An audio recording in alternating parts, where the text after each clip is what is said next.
chapters. I don't know how often I would want to reread those chapters because they're so well done in being absolutely horrific.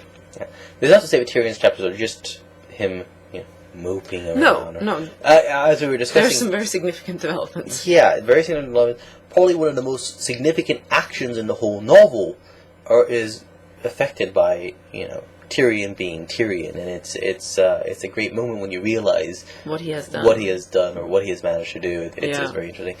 Jon Snow's story, we catch up on him on the wall, dealing with Stannis, dealing with the Night's Watch, dealing with the wildlings, and what to do about the balancing trouble. a lot of responsibilities and trying to get this to work out. Yeah, it's not easy. It's not like he can just point and people jump. It's not also by him being the Lord Commander. Exactly, and it's very interesting what he does. If you look back at it, I think some of those Jon's chapters are among the strongest chapters. Yeah, no, it was all very cohesive and flowed very well. I thought the pacing of Jon's chapters was particularly good.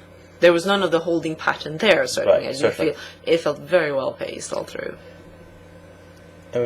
Now, we should discuss again, as we said, after about 600, it sort of catches up with Peter Crows and starts going forward. And then one of the interesting things, and George always kind of said he wanted to do, is not only is this geographically focused on Essos and the North and the Wall, it's also going back and catching up some of the characters from the end of A Feast for Crows.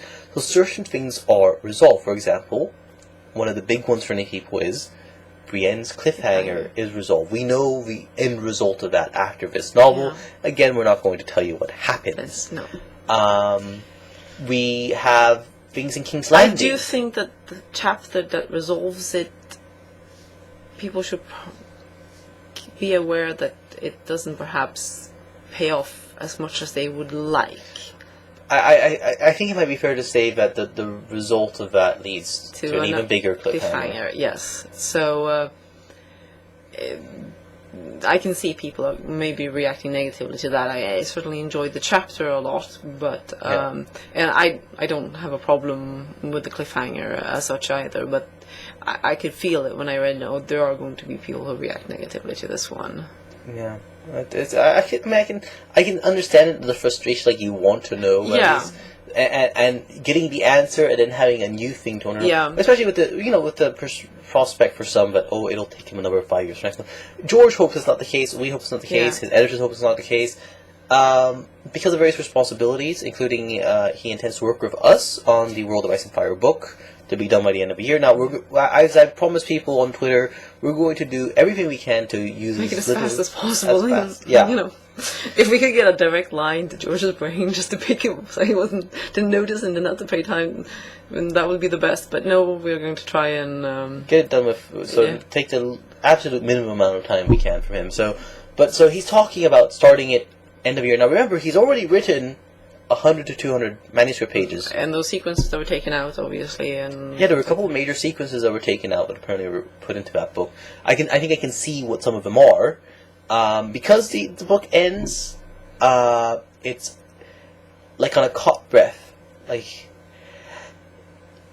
things are about to explode. Yeah. Or it feels like they're about to explode in a way that they haven't,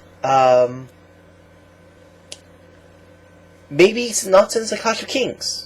I guess the Clash of Kings ended in a way like, oh my god, the Western alliance between the Tyrells and the Lannisters, Stannis is defeated, what is Robb going to do? Yeah. It's a disaster. Yeah. Jon's turned his cloak and Corran is dead and he's going to join the wildlings. What is going to happen? So Winterfell is burned. Yeah. Destroyed. There's a lot of characters left in a pickle. In the pickle. That's the way of putting it. There's But it's so beautifully written. It's just there are chapters I keep thinking back on now, months after having read them, and it's a very strong book. So we catch up everything.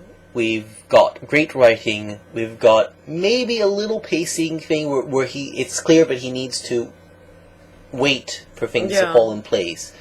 And he does a good job of trying to make that wait interesting, but for some it may be uninteresting in the sense that a lot of it has to do with Marine.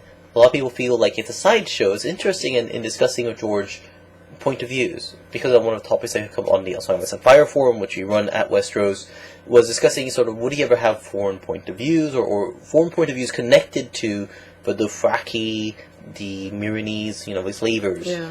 And George says no. To him, this is the story of Westeros. It's deliberate that he does that. It would change the perspective too much to see it from their side. We are seeing Westerosi in Essos and in various foreign places, but they're all trying to get back to Westeros. But the implication of his saying that this is the Westeros story is that this is a little bit of a sideshow. Not necessarily like unimportant, but it's a step on the journey. It is not the journey itself. It's part of Meereen is part of Dany's journey, so it is incredibly important for shaping Dany or continuing to shape Dany. You can't just cut that out and ship her over to Westeros. She has to go through what she's going through in Meereen. So the fact that it's happening in Meereen and what is happening to the Meereenese, that's not important. But that Dany is involved in it and it's happening to her is very important for her development. Totally, interesting. I'm thinking we're coming around to the end of the review discussion. Do you have any points that you feel are important to emphasize or to bring up?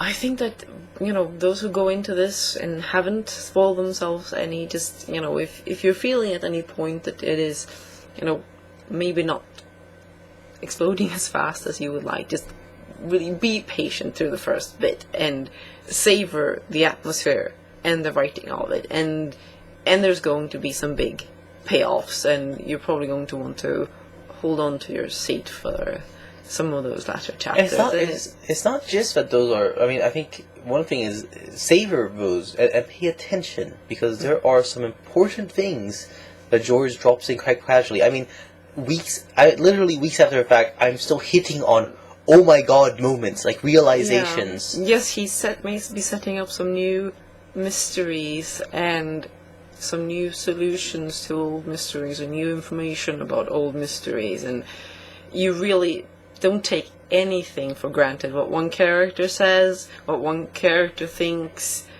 you really need to always be reevaluating that and thinking about the fact that these are very unreliable narrators who may not have, they may not be understanding the full picture either, so why should they be able to tell you what the truth is? Alright, so the takeaway from this is a big novel, complex novel. A novel that is difficult to write, but shows all his craft and his skill. Yeah. It is a book that, if you dislike A Feast for Crows, like if you really hated A Feast for Crows, I don't know that you're going to love this book. But if you could see the merits of A Feast for Crows, if you could accept that this book was written, but even if it's a weak book, it's still better than 90% of fantasy out there, you're certainly going to be happy with this one, I think. And for those who think, as we do, that A Feast for Crows was nearly as good as everything else, it's certainly going to be a book that will very much please you. Maybe what we'll do at some point in the near future is perhaps try and record a few extra things, perhaps discussing in more depth certain of the spoilery material. Yes, we have some little theories and interesting things that we've hit on that we would definitely be wanting to discuss. We've also talked about possibly maybe doing a chat in some forum, but it'd be interesting to try and do it. I don't quite know if we could, but certainly we'll also. We run Westeros at Orb's forum and the Song of Ice and Fire forum at. I think you can just use forum.westeros.org, press forums.westeros, or one or the other. To get there, there will be many, many fans discussing in depth. Because we will be going on vacation, I'm going to try not to spend too much time posting, because I have a lot of work to do while we're on vacation. But we might, the recording might be something we could do from up there and occasionally just do something. Yeah, perhaps we talked about going through maybe by point of view and discussing more in detail with spoilers what happens to various characters and the experience of reading those chapters. Yeah. So until then, thank you for listening. I hope that you found this useful.